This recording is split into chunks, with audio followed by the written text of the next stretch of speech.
dhammaan asxaabta ku xiran YouTube-kayga aad baan idinku mahadcelinayaa. Maanta waxaan idin soo gudbinayaa xigmado noloshaada wax ka beddelaya. Jooji niyad dhiska iyo nifaaqa.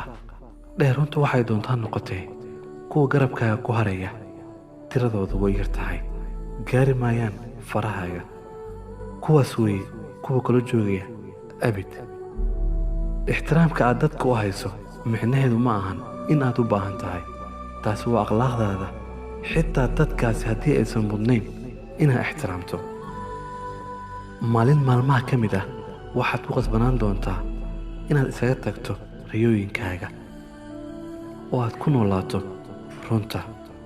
Ugu qofkaan dareemin maqnaanshahaaga ma oga joogtaankaaga. dadka danta kaalihi saafi kuuma ahan, markay danta kaalahayn kaa gaaranna way iska beddelaan saafinimadii. sirtaada haddii aad u sheegto dabaysha, ha eedayn dabaysha markay sirtaada u sheegto dhirta. markuu joogtaankaagu macno keenayn, la tag karaamadaada, dibna ha soo eegin. kelinimo waxay ka fiican tahay inaad ku noolaato nolol murugo leh, aad ku raaligelinayso qof kale. waxaan ku dhex nool nahay bulsho la yaab leh. waxay daneeyaan hadalka dadka, laakiin ma daneeyaan dareenkooda. way kuwa xiisi doonaan markay waayaan cid adigoo kale ah. waxaa laga yaabaa inaad qof wanaagsan ahaato muddo badan, laakiin cidna arag wanaaggaaga.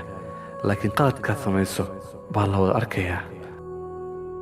astaamaha weynaanta waxaa ka mid ah in aysan kelmadaha macaan ku saamayn ama aysan jacaylka ugu abuurin, laakiin waxaa ku saamaynaya falalka iyo dhacdooyinka.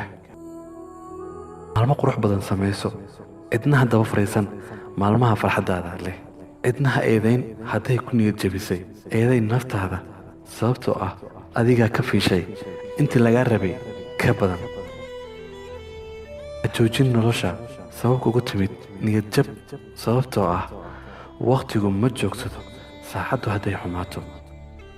qof horay kaaga tegay haddii uu dib kuu soo waco oo uu ku dhaho waan kuu xiisay, tartiib taleefanka ugu dami.